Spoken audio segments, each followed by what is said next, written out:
How should Christians handle conflict? Conflict is a part of life, even in the church. Wherever people serve together, there will be differences, misunderstandings, frustrations. The problem is not conflict. The problem is how we handle it. Jesus gave us a clear instruction in Matthew 18:15. If your brother or sister has something against you, go and point it out just between the two of you. That means go to the person, not about the person, not around the person, not after talking to others. When we don't follow these, problems grow, confusion increases, relationships are damaged. But when we do, clarity improves, trust is strengthened, unity is protected. At Heights SDA Church, we are choosing to follow a simple process. Speak directly, speak respectfully, communicate clearly, if needed, involve pastoral leadership. Because unity is not automatic, it must be protected. Hello everybody, today we're going to continue with our series of presentations and we're going to be discussing a very important character or behavior. This is the church disruptor. The church disruptor. Please keep this thought in mind. Not all disruption is loud. Some of the most damaging influence is quiet, relational, and indirect. The church disruptor, when influence creates confusion without confronting directly. Biblical foundations for our presentation today is 1 Corinthians 14:33-40. God is not a God of confusion, but of peace. Let all things be done decently and in order.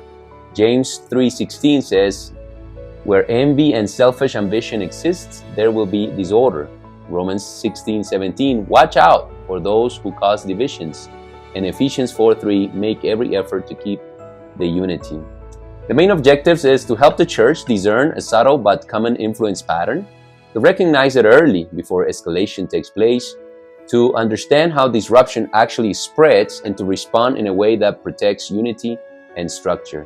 The core message is not all disruption is loud. Some of the most damaging influence is quiet, relational, and indirect. Up to this point, we've seen the critic, and we have also studied the avoider. One is the negative, which is the critic, and the silent, which is the avoider. Today, we look at something more complex. Someone who speaks, appears helpful, even feels spiritual, but consistently creates confusion, tension, and instability. This is the church disruptor, and this pattern is present in almost every church. The reality of the disruptor. This person is not always easy to identify. They are often friendly, relational, engaging, and well-liked. They might say, I feel God led me to say this. I just care about the church. But over time, they disrupt unity, they disrupt direction, and they disrupt leadership efforts. One critical insight is the disruptor is not defined by personality necessarily, but by repeated impact. That's what determines. Disruptor versus bully. This is going to be a very important comparison. Next Sabbath, we're going to be studying the church bully. And so I want you to see the differences, okay? A bully pushes from the outside. A disruptor reshapes from the inside. I want you to take a look at this chart right now. And I want you to see the difference. The disruptor is indirect, is relational, it gains trust, and it has subtle influence. The bully is more direct, confrontational, uses pressure, and overt control. Which one am I? Let's do a self-diagnosis. Ask yourself honestly the following questions. Do I influence others before addressing issues directly? Do I say people are saying? Do I raise concerns in group settings instead of privately? Do I feel the need to gather support around my concerns? Do I believe I'm helping but often create tension? A deeper question could be, am I resolving issues or am I shaping perception? Core operating pattern. This is how you will see the disruptor operate. 6 positions of influence. Volunteers for visible or strategic roles. Committees, leadership, visible ministries. Not always to serve, but to gain a platform. Uses opposition as visibility. For example, frequently disagrees in public. Votes no as a pattern. Positions self as voice of concern with urgency or something that apparently is very important. Not always about the issue, often about influence. Uses people are saying, creates perceived majorities, gives way to personal opinion.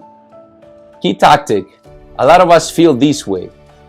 I've talked to a few others. If we were honest, more people will agree. Builds a following. It talks to multiple people. It gains agreement quietly, creates relational influence networks. This is critical. They leave without being assigned leadership. And what you will see is that ultimately it creates strong divisions within churches. It divides churches, many times only to move on to other churches and begin all over again. Appears loyal, but acts differently. Affirms leadership directly, influences against them indirectly. Dual communication pattern, publicly alignment, private disruption. Uses facts loosely, selective information, inflated concerns, persuasion over accuracy. The key insight is that the goal is not clarity, it is influence, ultimately. The impact on the church. Over time, this produces confusion, distrust, competing narratives, leadership instability, slows mission down, obviously, and the most dangerous outcome is that the church becomes reactive instead of directed. Critical insights. The disruptor often believes they are helping, actually. That's what makes this pattern dangerous. It's not always malicious, but it becomes destructive. What should I do? This is self-correction. Let's say that I am recognizing that I have these issues. Begin to change the way that you approach situations. Speak directly, not relationally. Don't talk around issues. Go to the person. Don't build support. Build resolution. Stop gathering agreement. Start addressing the truth. Eliminate vague language such as people are saying. Here is what I'm concerned about. Instead, that's what you should say. I want you to see the following chart, and I want you to see the difference between direct communication and relational influence. Direct communication, you go to the person, you seek resolution, you clarify truth, and you build unity. The relational influence is go to others first, seek agreement and support from others, validation, if you will, from others, shapes perception. You want more people to see the things the way you see it, and then you create tension instead. Staying within your role is another way to help improve the situation. Influence is not authority. Check your motive. Ask yourself, am I trying to resolve something or am I trying to influence or gain influence? The key principle here is that influence without accountability creates disorder. How to handle the disruptor? Now, this is from the leadership perspective. If you are dealing with somebody who is a disruptor, what are the recommendations? Well, recommendation number 1 is to love them. Do not attack, do not personalize.